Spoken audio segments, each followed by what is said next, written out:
வணக்கம் தோழர்களே. இன்னைக்கு நம்ம குக்கிங்கில் பார்க்க போகிறது வெண்டைக்காய் பொரியல். இந்த வெண்டைக்காய் என்னுடைய தோட்டத்தில் பறிச்சது 2வது அறுவடை. இது ஏற்கனவே என்னுடைய வீடியோ பதிவில் நாங்கள் போட்டிருக்கோம், வெண்டைக்காய் செடியை பற்றி போட்டிருக்கோம். அதுலேயே நீங்கள் கொஞ்சம் போய் பார்த்து தெரிஞ்சுக்குங்க. அதாவது வெண்டைக்காய் செடியில் எப்படி நோயெல்லாம் வருது, அதை எப்படி தடுக்கிறதுன்றது சொல்லியிருப்போம். அதை நீங்கள் பார்த்து தெரிஞ்சுக்குங்க. இப்போ இதுக்கு தேவையான பொருட்கள்லாம் என்னென்னு பார்ப்போம். முதல்ல வெண்டைக்காவை இந்த மாதிரி பொடியாக நறுக்கிக்குங்க.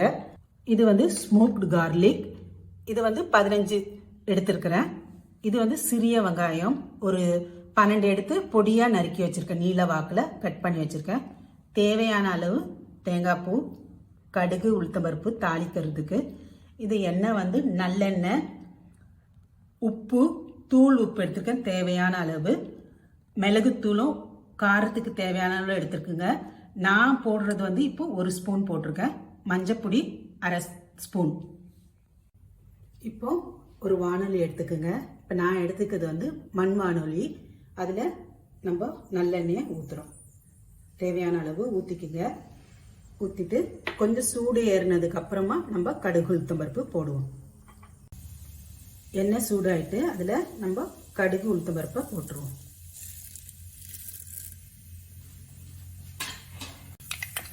இப்போ கடுகு, உளுத்தம்பருப்பு பொரிஞ்சிட்டு அதில் இப்போ நம்ம நறுக்கிய பொடி வெங்காயத்தை போடுவோம்.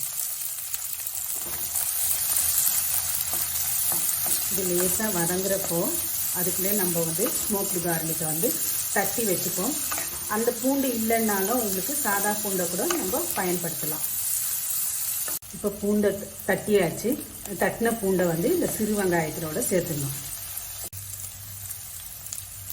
பூண்டு போட்டு ஒரு 2 நிமிஷம், 1 நிமிஷமாவது 2 நிமிஷமாவது போட்டு வதக்கினா போதும். அதுவும் தேவையான அளவு உப்பு, மஞ்சப்பொடி போட்டு கொஞ்சம் லேசாக கிளறணும். இது கிளற நேரத்தில் என்ன பண்ணுங்க, நம்ம நறுக்கி வச்ச வெண்டைக்காவையும் இதில் போட்டு கொஞ்ச நேரம் வதக்கணும்.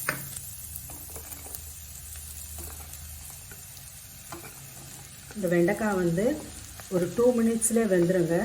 ஏன்னா இது நம்ம தோட்டத்தில் இருந்து உடனே பறித்து சமைக்கிறதுனால இது சீக்கிரமாக வெந்துடும்.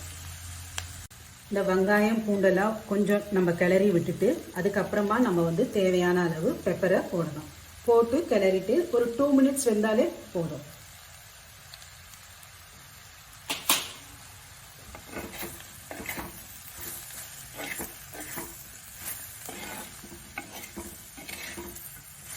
சிறு தீயாலே வேக வைங்க.